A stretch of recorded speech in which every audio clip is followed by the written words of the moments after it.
حضرت جابر بن عبداللہ رضی اللہ تعالیٰ عنہ فرماتے ہیں والد صاحب میرے انتقال کر گئے احد میں، 6 بہنوں کا بوجھ، ایک روایت میں ہے 10 بہنوں کا بوجھ، اکیلا بھائی۔ فرماتے ہیں قرضے کے نیچے دب گیا، پریشانی میرا جان نہیں چھوڑتی، رشتہ داروں سے دوستوں سے میں نے کہا میرے ساتھ تعاون نہ کرو، صرف میرے جن کا میں نے قرضہ دینا ہے ان سے میری سفارش کر دو کہ یار مہربانی میں دے دوں گا، کوئی میرے ساتھ چلو۔ لیکن کوئی شخص میرے ساتھ چلنے کو تیار، جس کا کوئی نہیں ہوتا اس کا خدا رسول تو ہوتا ہی ہے نا۔ فرماتے کوئی سہارا نہ چلا تو میں در مصطفیٰ پہ آ گیا۔ فرماتے ہیں یارو میں بولا بھی کوئی نہیں، میں نے بات بھی کوئی نہ کی، جملہ بھی کوئی نہیں، بیٹھا، حضور نے میرا چہرہ دیکھا، فرمایا جابر کیا بات ہے؟ یا رسول اللہ قرض خواہ تنگ کرتے ہیں، کھجوریں آنے میں ابھی وقت بڑا ہے، سونیا اگر کھجوریں پکنے تک رک جائیں تو حضور پائی پائی دے دوں گا۔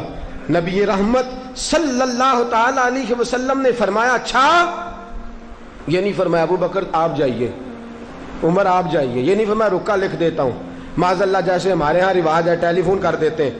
حضور نے فرمایا چل میں تیرے ساتھ چلتا ہوں، چل میں تیرے ساتھ چلتا ہوں۔ حضور یہودی کے دروازے پہ، فرمایا اسے تنگ نہ کر، پھر دوسرے کے، پھر اسے تنگ نہ کر، بیچارے کے پاس کوئی نہیں، آتا ہے تو دے دیتے ہیں، آ جائیں گی کھجوریں۔ لوگ ٹھہر گئے، ایک سفارش، کہتے ہیں کھجوریں پک گئیں، پیسے زیادہ دینے ہیں، کھجوریں تھوڑی ہیں۔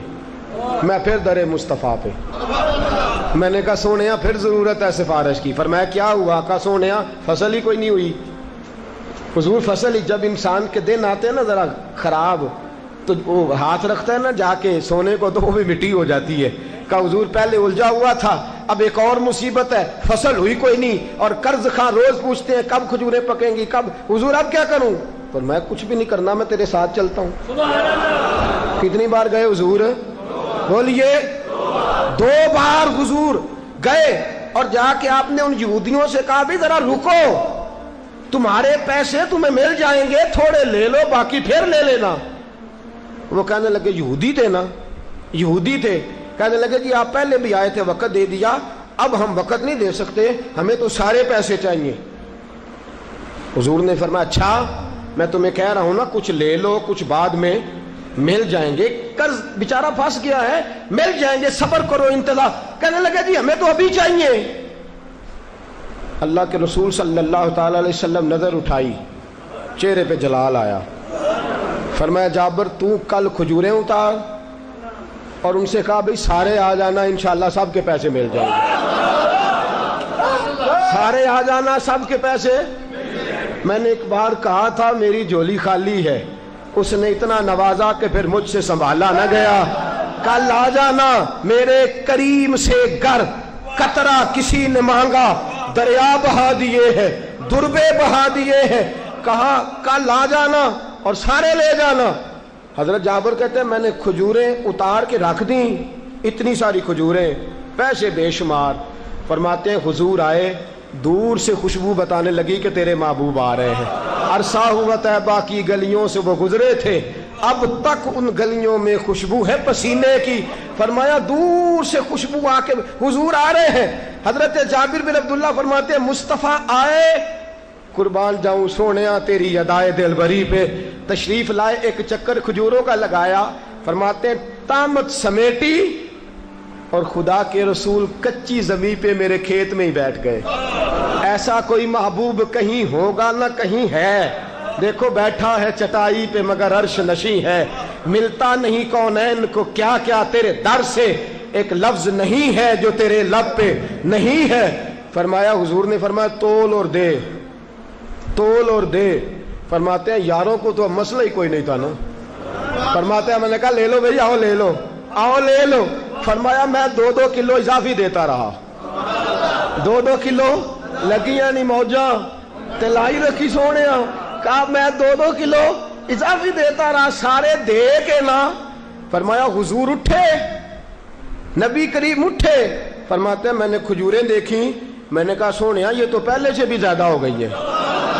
فرماتے ہیں میں دوڑا آیا، حضرت عمر کو بتایا، میں نے کہا عمر اللہ نے فضل کر دیا، قرضے بھی ادا ہو گئے، پرافٹ بھی ہو گئی، کھجوریں بھی بچ گئیں۔ فرمایا جب حضور تیری طرف چلے تھے نا، مجھے تو اسی وقت پتا تھا کہ تیری سفارش کونین کے امام کر رہے، اللہ ساری خیر فرما دے گا. مجھے اسی وقت پتا تھا سب خیر ہو جائے گی.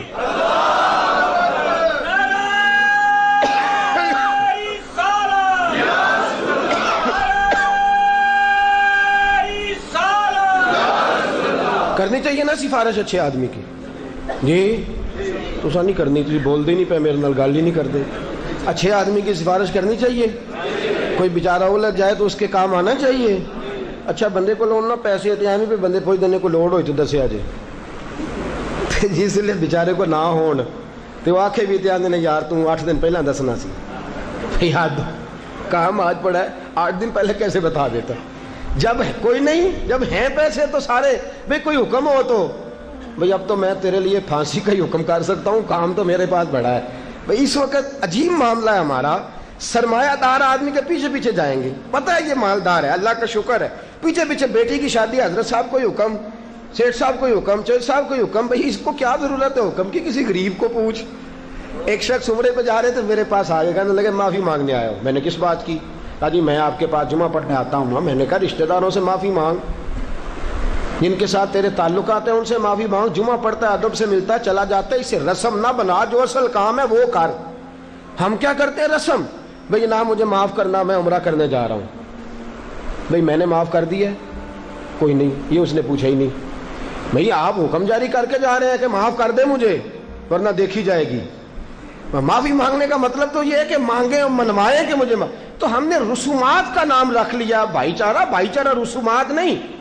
تیرا پتہ چلے گا جب کوئی الجھے گا. اور میرے رسول پاک کا طریقہ تھا، حضور امیروں کے ساتھ کھڑے نظر نہیں آیا کرتے تھے، غریبوں کے ساتھ کھڑے نظر آتے تھے. بنیں گے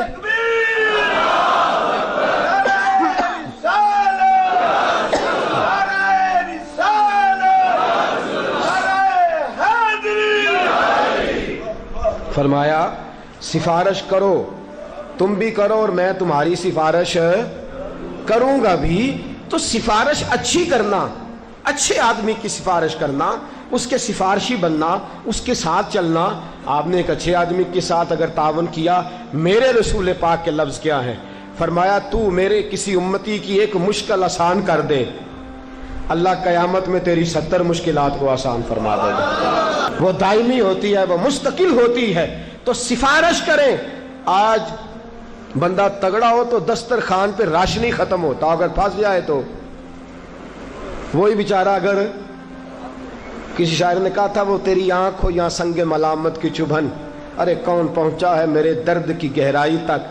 بام شہرت میں تو یاروں نے کیا یاد بہت، ساتھ آیا نہ کوئی کوچہ رسوائی تک. شعر مشکل تھا، سمجھ نہیں آیا. میں آپ کو میاں صاحب کا شعر سناتا ہوں، سمجھ میں آ جائے گا. میاں صاحب کہتے ہیں ساری عمر میں آٹا گدا، لکھاں کیتے پیڑے، جدوں وقت آیا ہی تے محمد بخشا کوئی نہیں ہوں بیٹھا نیڑے. ساری عمر میں آٹا گدا، لکھاں کیتے پیڑے، وقت آیا تے محمد بخشا کوئی نہیں ہوں بیٹھا. کبھی کوئی مقروض کا بھی سجن ہوا ہے؟ آپ کے رشتہ دار نہیں ہوتے تو سجن کہاں سے لائیں گے؟ رشتہ دار نہیں ہوتے، قریبی نہیں ہوتے، گھر والے ساتھ چھوڑ جاتے ہیں تو